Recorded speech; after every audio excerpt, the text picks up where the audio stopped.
Good morning, students. Hope you all are well.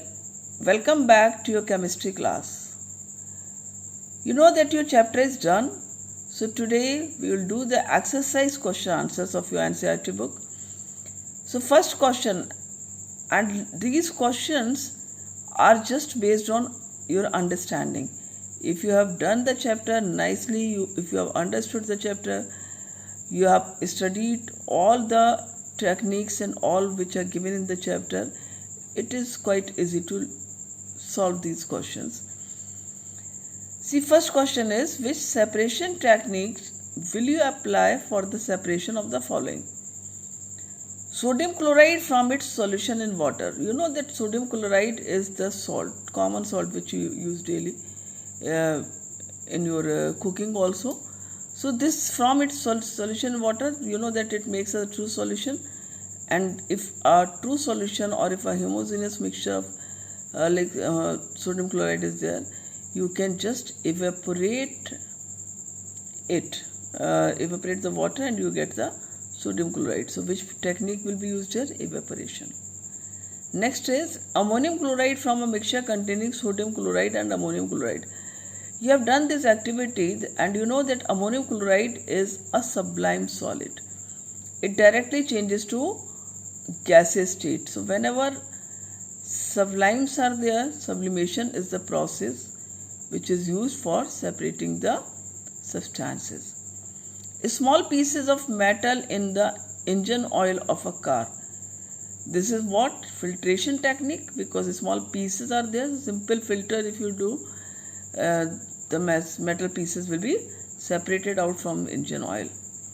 Different pigments from an extract of the flower petals. You know that flower petals are colored, and we have done this activity chromatography in which we separated the dyes from the ink, right? So it is somehow the same thing we are going to do here. So here also the chromatography is the technique which will be used to separate pigments from the extract of the flower petals. Butter from curd, simple. Centrifugation process will be used here. Oil from water, this is two immiscible liquid, and which activity we have done here? If you remember, it is separating funnel, right? Tea leaves from tea, very simple, just filtration technique.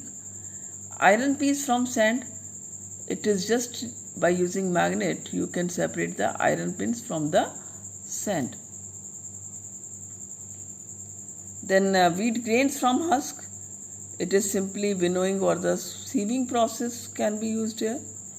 Fine mud particles suspended in water, this is, you know, that alum which we have done in case of the purification of water. So alum will be used here to just separate these fine particles, and you know that how it is done, because with the help of alum these fine particles stick together to become the large molecules, and then they get settled down and you can easily decant the water from the top. Second question, write the steps you would use for making tea and use the words solution, solvent, solute, dissolve, insoluble, insoluble, filtrate and residue.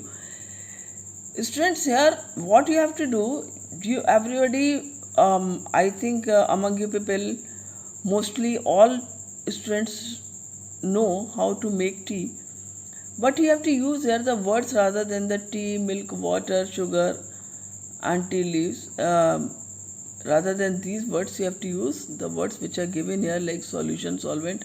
Means in terms of science, in terms of chemistry, you are going to make a tea. So which step you generally use? So first of all, what do? You just keep the water in a pan. So you just keep water, that is a solvent, right, in a pan. And then in that pan, what you do? You just add some sugar, suppose. Sugar is what? That is a solute, right? Solute you are adding here. And when you are adding solute here, it depends on the different people also. Some people first use the tea leaves. If you are using tea leaf first, then you will write that we add insoluble tea leaves first, right? So it all depends which steps you are using, but you will write the words like solution. You will write when you will add water and sugar, that is solvent and solute, and then it will be made solution, right? So we can start like, first of all we will take in a pan water, that is a solvent, and we will add some sugar, that is solute, and we'll just heat it. It will make a solution. First of all you will write sugar that is solute will dissolve in solvent. So dissolve word also has come here, and then it will make a solution, right? And after that you will use some some insoluble substance, or you can see the tea leaves which are insoluble, and after that the milk which is soluble. And when it comes to boil, then after getting it boil, you will just filter it with the help of filter paper, sieve or strain, you can say, and then infiltrate. You will filtrate, which you will get, that is the tea, and the residue will be tea leaves, right? Pragya tested the solubility of the three different substances at different temperatures and collected the data as given below. Results are given in the following table as grams of substance dissolved in 100 grams of water to form a saturated solution. See, this is a table here, substance dissolved and then temperature. Potassium nitrate, sodium chloride, potassium chloride, ammonium chloride. 4 substances are there, and these are the temperature which is in Kelvin scale given here, and these are the solubility in 100 grams of water. You can see 100 grams of water, right? So this table is there, and the first question on the basis of this table, what mass of potassium nitrate would be needed to produce a saturated solution of potassium nitrate in 50 grams of water at 313 Kelvin. So what you have to note down, that is 313 Kelvin. First of all, you see what is the amount dissolved at 313 Kelvin temperature, that is 62. So this 62 gram makes a saturated solution of potassium nitrate at 313 Kelvin temperature in 100 gram of water. So if the water amount is 50 gram, means just half. So saturated solubility also will go just half, and it will be 31, right? Next question, Pragya makes a saturated solution of potassium chloride in water at 353 Kelvin and leaves the solution to cool at room temperature. You know that when the solution is made a saturated solution, no more solute can be dissolved, but if you will just heat the solution, some more solute can be dissolved. But at the same time, if you cool it, that extra solute just become again solid or separates out as a solid. So what would you observe as the solution cools? So what is there at 353 Kelvin? So first you see at 353 Kelvin, and what they are asking, that Pragya makes a saturated solution of potassium chloride. So this potassium chloride at 353 Kelvin, the solubility is 54. So what will happen? This solution is made in 100 grams of water, and if it cools down, right? This solution is made at temperature 353 Kelvin, but if cools down means the temperature is lower down. If temperature will be lower down, means the solubility will be less at the time, and if solubility will be less, means some amount of potassium chloride will change into the crystals, you can say, or in the form of solid. So this you can observe if you cool it at room temperature. Find the solubility of each salt at 293 Kelvin. Which salt has the highest solubility at this temperature, 293 Kelvin? So this temperature you see at 293 Kelvin, what is the solubility? The solubility of potassium nitrate is 32, of sodium chloride is 36, potassium chloride is 35, and ammonium chloride is 37. Right? And next they are asking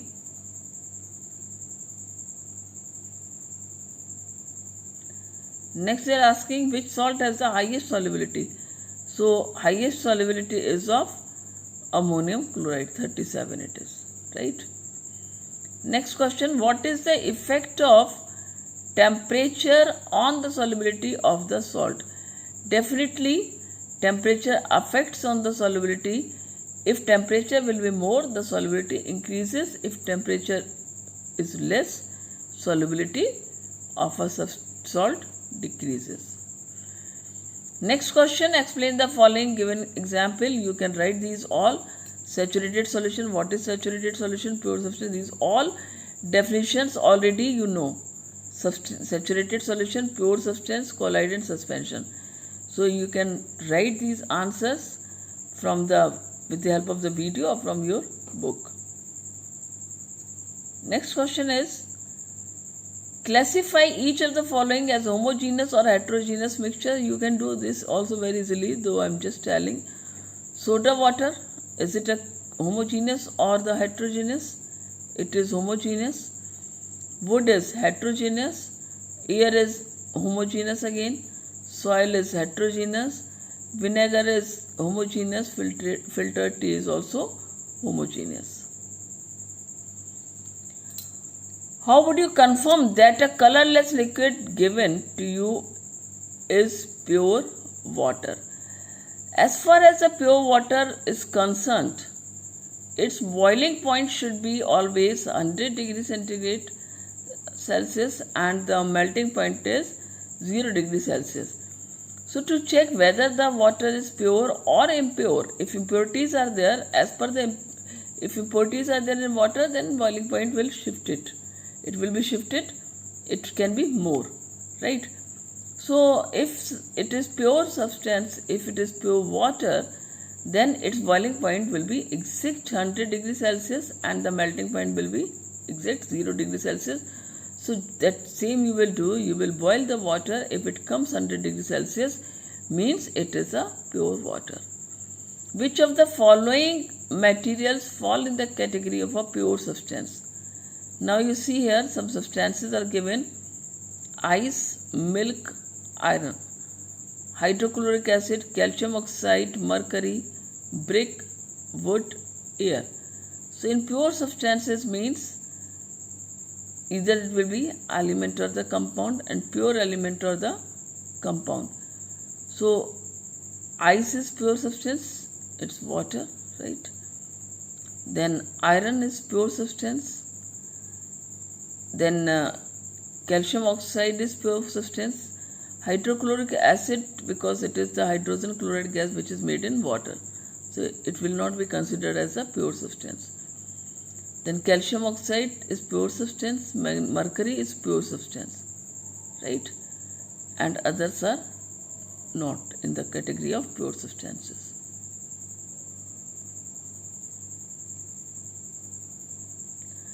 Identify the solutions among the following mixtures.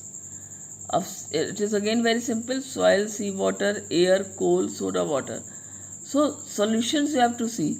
Soil is not a solution. Seawater, it will be a solution, right? Air is not a solution. Coal is not a solution. Soda water will be a solution. Which of the following will show the Tyndall effect? Tyndall effect, you know that it can be shown by colloids only. So you have to just recognize here which are the colloid. Salt solution is not a colloid. It will not show the Tyndall effect. Milk is a colloid. It will show the Tyndall effect. Copper sulfate solution, again it is a true solution, will not show the Tyndall effect. Starch solution is colloid. It will show the Tyndall effect. And question number 10, classify the following into elements, compounds and mixture. First of all, see elements. Sodium is element, right? Okay, we'll put together sugar, it is a mixture. soil, it is a mixture. Then sugar solution, it is again a mixture. Silver is element, right? Calcium carbonate, it is made by calcium carbonate oxygen. It is a compound in the definite proportion. Tin, single element. Silicon is again element. Coal is mixture.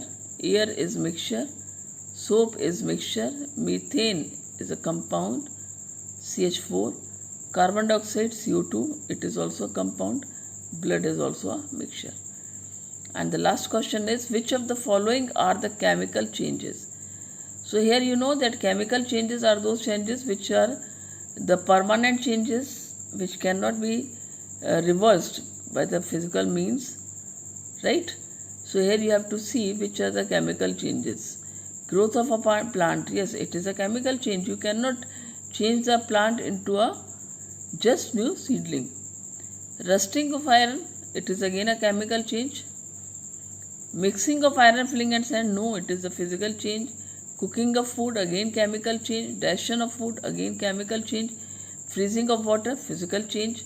Burning of a candle, a chemical change, right?